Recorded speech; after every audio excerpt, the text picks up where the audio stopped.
Hello, hi everybody. So I wanted to go live. Of course, I have been holding off on how I wanted to show up and do my YouTube. And the other day, I just prayed, Lord, use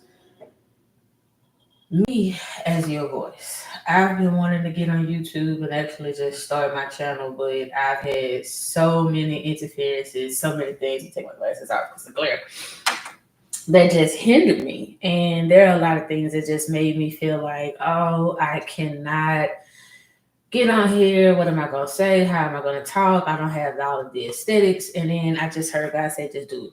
Just start talking, and I will do the rest. And I'm like, okay. So this morning, I really got on here because I felt that I needed to just talk about grief. And a lot of times we don't talk about grief as entrepreneurs and still having to do business, still having to keep every day as business as usual, as they say.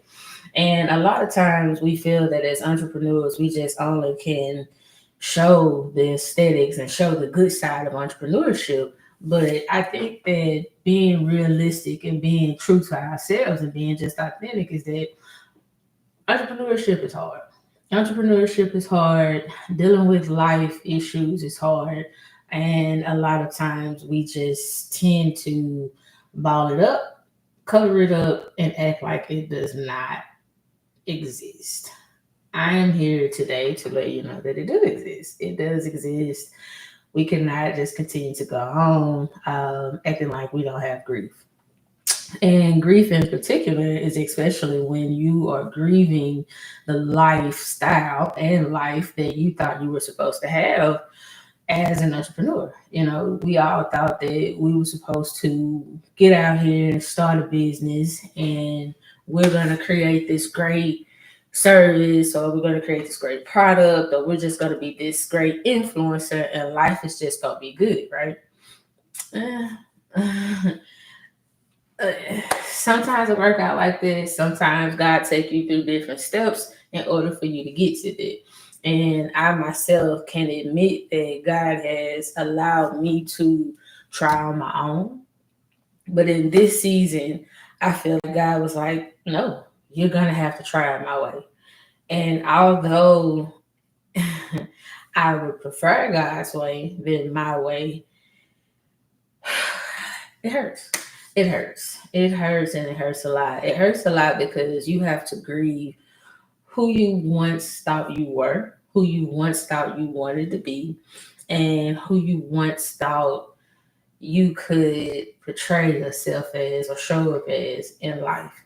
And for myself, I was an individual who showed up very prideful, who showed up very strong and hyper independent. And, you know, I wanted to show that I was this person who overcame all of my traumatic issues in life. And I showed up as this, you know, proud entrepreneur who's made $1 million twice, and which I blew twice. We'll get to that. That's another video. But I've purchased homes, I've built homes, I was married. That's another video as well. As a single mother, you know, I got my kids in great schools, great communities. And, you know, coming from the place that I've come from, I felt I had shown up and I arrived. However, I just simply I've been humbled. This year has humbled me to my core to where I had to grieve. Having a breakup as an entrepreneur, the good part about that is that I don't have to show up at work. But the hard part about that is that I don't have a full community or my full ecosystem that allows me to lean on people and really just talk and be able to really get through that. At this point, being an entrepreneur, I have to fully rely on God. And in this season, God has made it evidently clear that you're going to have to rely solely on me in this season. And by meaning that God allowed me to understand that the relationship that I have been in for the last almost 4 years has definitely pulled out of me what I covered up as an entrepreneur. I covered up my scars. I covered up my pains. I covered up my tears. I covered up my traumas with entrepreneurship. I covered that up with my success. I covered that up with my bank account. I covered that up with a lot of the access I had and the rapidness of how I was able to just quickly go through life because I was an entrepreneur. I was making money. I was, the it girl. I was known for this. But yeah, God has truly humbled me. And a lot of times we believe that entrepreneurship, we don't feel. We don't feel. We, get it out the mud. We pull ourselves up by our bootstraps. All of those tough analytical things that a lot of times really does not suffice for entrepreneurs. It don't. Mental health is a very, very big issue with entrepreneurship. You have a lot of entrepreneurs who may decide that they don't want to be here anymore. And it's simply because they thought that they could get out here and create this lifestyle and this life if they pulled themselves up by the bootstraps, if they got it out the mud, if they worked hard. And, a lot of times that creates mental instability. And for me, as someone who owned a behavioral health and counseling agency, I became aware that a lot of entrepreneurs do not check on their mental health. The only thing is go, go, go, go, go, press, show. And only thing that we're showing are the aesthetics of what we assume people want to see in entrepreneurship. So for that, one thing I realized, I was like, no, I'm just gonna hide. I'm gonna hide because that's not real entrepreneurship. I've learned what true entrepreneurship. I've learned the highs. I've learned the lows, and even in the middle, I've also learned that this is hard. It's hard. It's hard doing it. It's hard um, being alone, isolated. You are constantly in your head. You're constantly in your thoughts. You're constantly worried. Am I good enough? Did I do this good enough? Will they receive me? How will they perceive me? Am I able to fully be myself and allow them to love me authentically? No. A lot of times as an entrepreneur, we feel that we have to hide. And a lot of that creates grief. So I want to finish my rambling on that, but I really want to talk about grief. And I really want to talk about grief in entrepreneurship because a lot of times we have to die to self. We have to die to self. And it's hard to die to self when everyone perceives you as the strong one. When you're perceived as the strong one, you're the one that everybody calls when they need help. You're the one everybody calls when they need money. You're the one everybody calls when they feel like you can solve the problem. You can solve the problem. And a lot of times we are drowning in our own problems that we refuse to grieve ourselves, our circumstances, and the loneliness. And the loneliness. Yeah. So another thing that I want to talk about grief is grief of a relationship while you are an entrepreneur.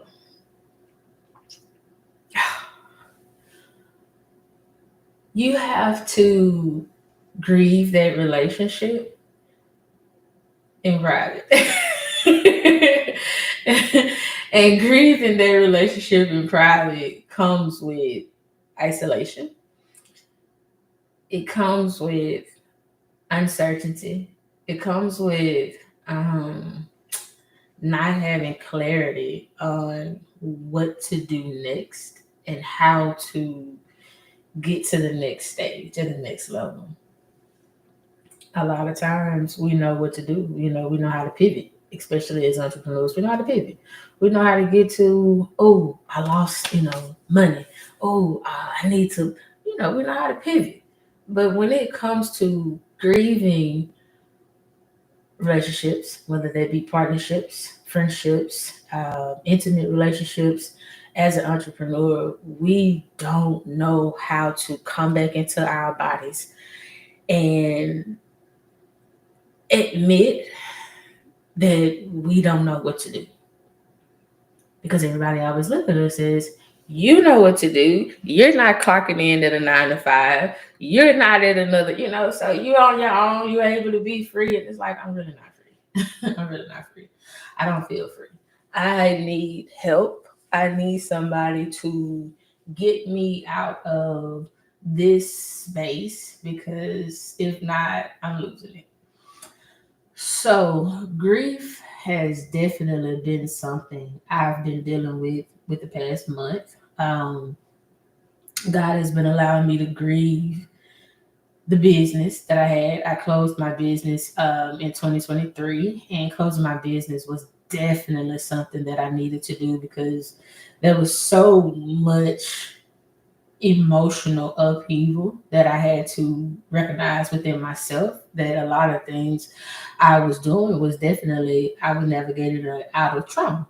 I was doing a lot of things out of trauma. I ended up losing a lot of money. I had a partner, and he ended up investing a good amount in with me. We both lost out, and it just, yeah, that's another video as well.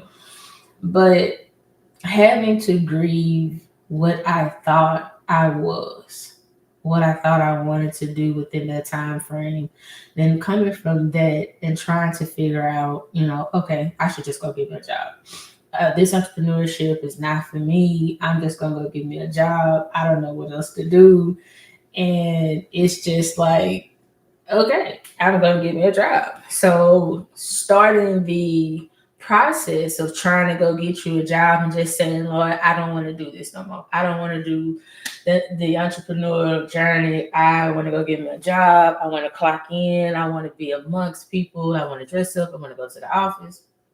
As you can see right now, I got on my game day, my son game today. So on Fridays, I dress down. I dress how I want to.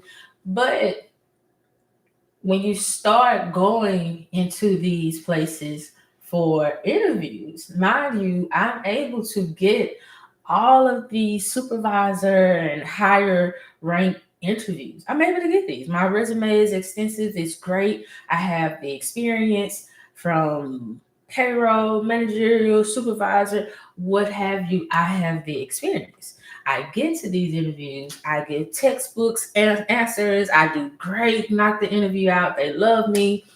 And then you get told you're overqualified. You're like, what? What do you mean overqualified? I'm overqualified? What?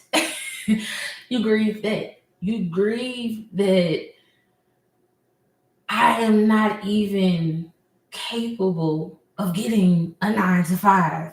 I gotta go back to what what I know, and I gotta hustle back through this, because this is what's paying my bills. You get into that. Then you go into relationships, partnerships, and you're seeing how you're trying to navigate the partnership. You're the nice person, and the other people have ulterior motives, and you're like, okay, no worries, we're gonna get to this. That's the stage of grief. When you realize that everybody don't think and move or behave the way you do as an entrepreneur, you're like, okay.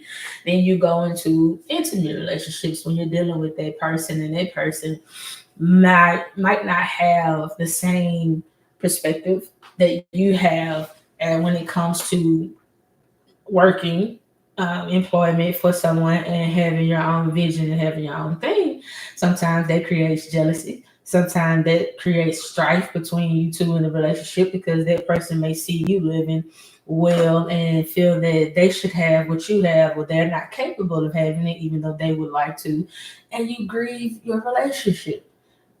So you go through so many different stages of grief, and no one is there to pick you up because they assume just because you're an entrepreneur that you're strong, you're capable, you're pulling yourself up by your bootstraps, and you're able to get it out the mud, and you'll be all right. Keep going.